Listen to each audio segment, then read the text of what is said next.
Assalamualaikum warahmatullahi wabarakatuh. Saya Rizky Porisa Dewi Agustina dari kelompok 2 ES 4B. Kali ini akan membahas mengenai Q&A tabungan dengan akad wadiah di perbankan syariah. Yang pertama adalah polemik tabungan atau simpanan dengan akad wadiah yang terdapat di perbankan syariah ini apakah benar dengan berdasarkan akad titipan. Teori yang dipelajari selama ini itu banyak yang tidak sesuai dengan yang dipraktikkan di lapangan, seperti tabungan wadiah ini yang ada di perbankan syariah. Para ulama ini ada yang menganggap bahwa transaksi tabungan wadiah yang ada di perbankan syariah ini adalah berdasarkan utang piutang, di mana berdasarkan transaksi yang terjadi antara nasabah dengan pihak bank, di mana nasabah ini sebagai pihak yang memberi pinjaman atau utang kepada bank. Namun dibantah oleh pihak perbankan syariah sendiri, karena perbankan syariah ini menyampaikan bahwa akad yang digunakan memang murni akad wadiah. Maka dari itu kita perlu menelisik apa yang dimaksud dengan akad wadiah ataupun akad qard atau akad piutang.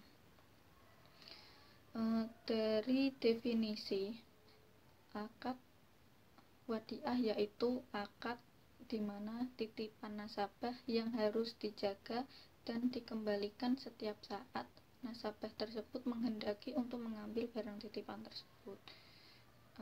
Jika dalam tabungan wadiah ini sendiri termasuk dalam jenis wadiah yad damamah, di mana barang titipan tersebut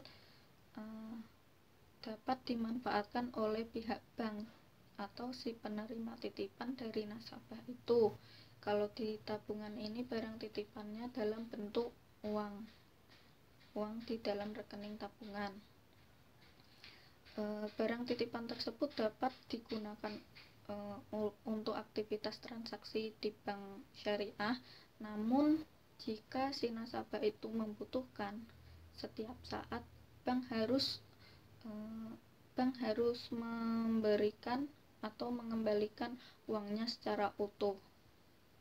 Lalu untuk definisi piutang atau al-qardu ini adalah suatu akad yang berupa memberikan harta kepada orang yang akan menggunakannya, dan kemudian ia berkewajiban untuk mengembalikan sebagai gantinya. Ya, hampir mirip dengan akad wadiah yad damamah, namun ini berbeda konteks.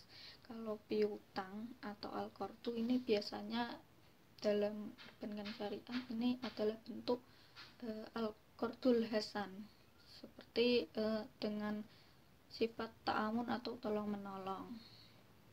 Jadi untuk nasabah yang akan membuat suatu rekening tabungan di perbankan syariah ini harus memahami dengan betul isi akad yang ada di produk-produk perbankan syariah.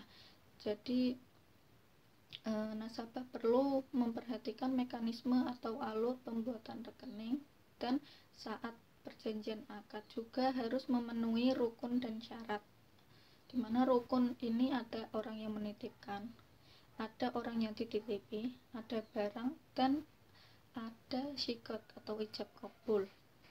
Mengenai fatwa yang ada di Indonesia, Majelis Ulama Indonesia memberikan fatwa mengenai tabungan ini ada mudharabah dan wadiah. Ini salah satunya adalah tabungan wadiah, di mana ketentuannya dalam tabungan wadiah ini harus bersifat simpanan. Yang kedua, ada simpanan bisa diambil kapan saja atau berdasarkan kesepakatan.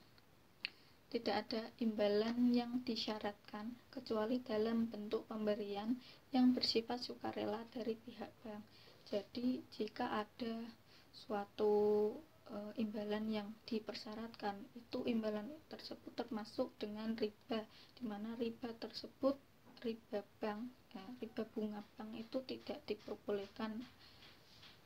Itu mengapa para ulama ada yang mengatakan bahwa tabungan wadiah itu bukan berdasarkan titipan, namun berdasarkan akad piutang. Itu berdasarkan dua alasan, seperti yang ada dalam keputusan yang dikeluarkan oleh Liga Muslim Dunia.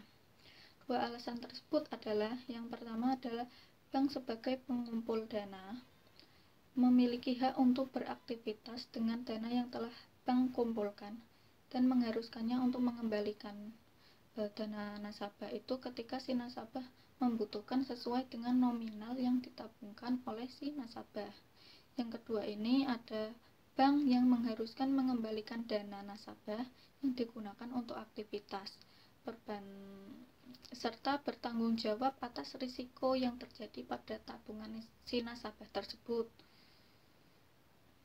Fenomena ini dilihat dari gambaran konsekuensi akad utang piutang yang dimana sangat berbeda dengan maknanya yang ada di akad wadiah yang merupakan akad titipan. Maka dari itu saran dari saya, pihak perbankan syariah ini perlu mengevaluasi lebih lanjut mengenai mekanisme transaksi produk-produknya, khususnya produk tabungan seperti bahasan kali ini. Jadi karena kesalahan atas pengaplikasian akad dalam perbankan yang berlabel syariah ini sama saja menyelewengkan amanat yang telah diizinkan. Ya, sekian video Q&A dari saya. Mohon maaf bila ada kesalahan dan dalam menyampaikan pembahasan tadi. Terima kasih atas perhatiannya. Wassalamualaikum warahmatullahi wabarakatuh.